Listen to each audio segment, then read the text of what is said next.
Now here's the problem. When you're and Bucky Fuller and I spent an afternoon discussing, remember his big geodesic domes and all that? I told him that they're not practical, because when you're building, the biggest problem with building is your seams.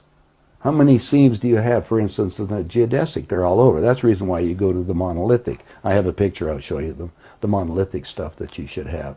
Which is just like an entire half hemisphere. Or not a half hemisphere, it's an entire hemisphere, isn't it? Well, it's you blow up a balloon.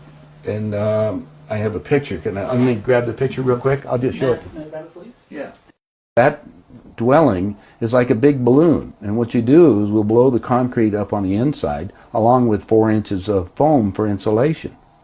Now you have something that'll structure will be able to withstand the 340 mile an hour winds that are coming, that will be coming to us. This structure here, you can heat it with about 10 100-watt light bulbs. So you don't have any energy use. The biggest problem with these units at this minute is that since the air is basically stagnated, you have to have circulating of the air, and then the humidity is always at least 50%. So you have to address that, but we have a lot of ways to cure all that problem. Meanwhile, it doesn't take anything to heat them. They'll withstand anything. The only things that concern me as a builder, and I've built a lot of stuff, nothing's going to withstand the winds that are going to be coming down to us very shortly. Now the creation make manifest, as they say, or God made manifest, in different dimensions at many times, right? So we manifest at this dimension, this illusion, which you and I consider this hologram, right? Right.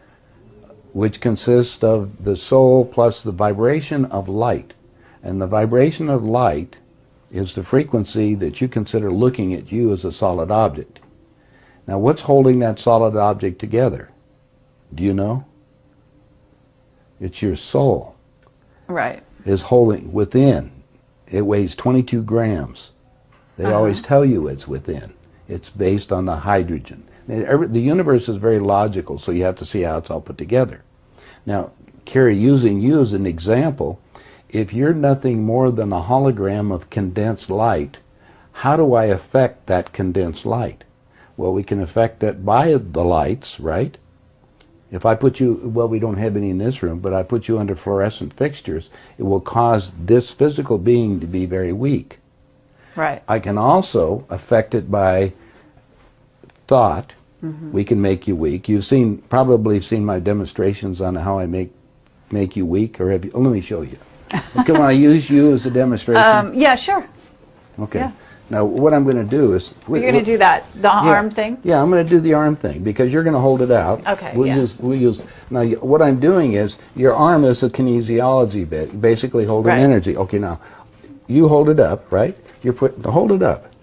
I want you to hold it up. No. Okay, she's holding it up. But since you're raised, and there's many of them that go out, and I see what we call the aura around people. You do? Oh, yeah. Okay. Well, you will learn how to do that yourself at some point.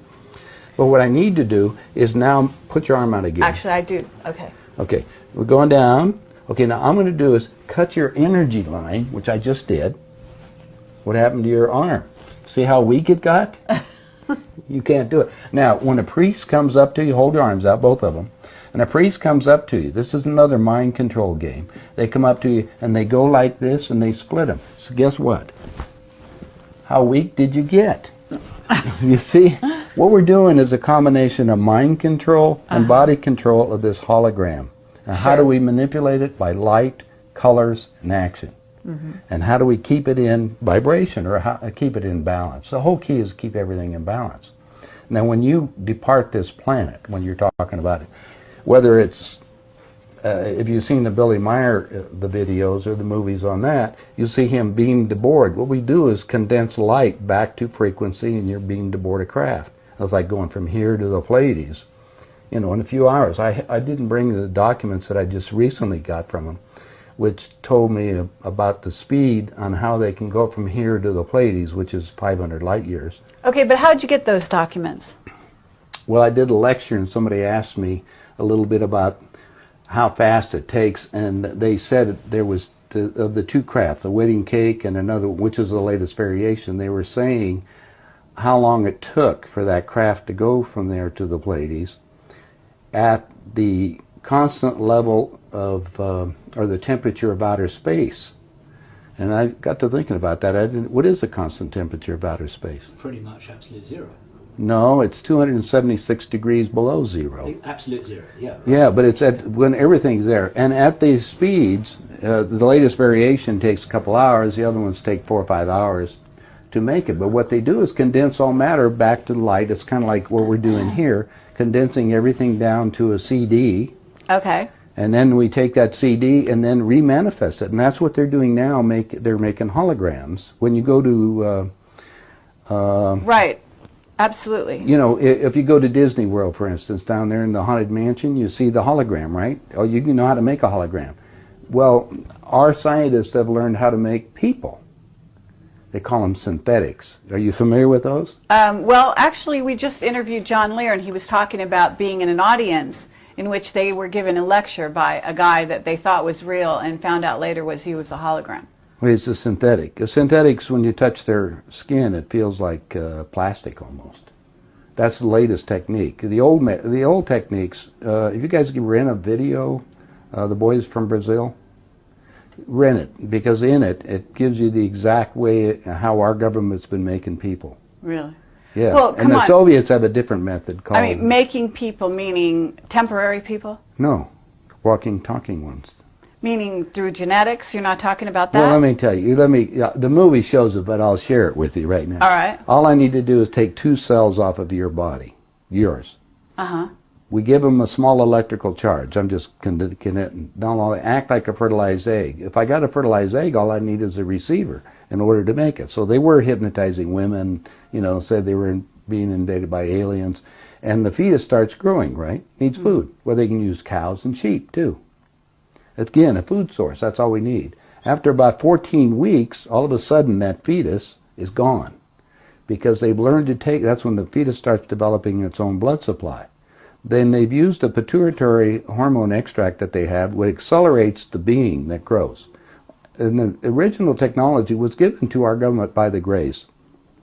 Now, the reason was that our scientists were all excited because we could have spare parts. If you need a heart or a liver or anything, you won't have any rejection. It's your own DNA, right? Okay, because theoretically, if we have overpopulation, we don't need more people, right? But the so-called elite are selecting on who they want to have around anyway, so if we want to keep people going as long as we can. Well, my understanding is that a lot of presidents have already been replaced. That's right. Yeah, I don't think... They're walking around, they look old, but they basically, some of the people are just I'll just second, give you third something copies. I'll give you something to ponder. Get some old videos of George Bush, when he first came into office. Look at the person and listen to him speak. Look at his actions and listen to everything that's there. Now, it's a lot easier to put somebody out in front to act as a, you know, even Bush did. He had somebody else that was up there acting like he is and look like it. Even Hitler had he had his stand. In fact, his stand-in was the one that they found in the ground over in Germany. I mean, Hitler and Eva and the dog and 14 other people got aboard a plane and flew down to Barcelona, Spain. You were aware of that. And then ended up in Antarctica or in Swabenland and then died a few years ago in Brazil. That's what we heard. That's I have all the documents from our own government. Oh, you do? Okay. Yeah. Yeah, we have a contact, one of our Stalin contacts. Stalin asked for they tried to burn the body and he got the body back and he said, wait a minute, different ears and the testicles were different and everything else. So they knew it wasn't Hitler. But is it a clone or not? Oh, now you know going about cloning. Cloning techniques, since 1938, they've been making clone people. There's 8 countries making clones. I have a doctor friend that all he does is treat the clones. Where do you get your information? I get it from some of the people that are willing to come forth, and they talk to me because they hope I'll put the information out because they always got 2 people following them and they may be killed. If I start talking about cloning too much, the people that get involved into that disappear on it. So I don't go into too many more details, but there is information that's available. And more and more of that's coming on the line. I just told you, go rent the movie. Okay, Boys from Brazil. Yeah, and you'll see the whole technique on what they show it to you in different places, so you can imagine what it's going on.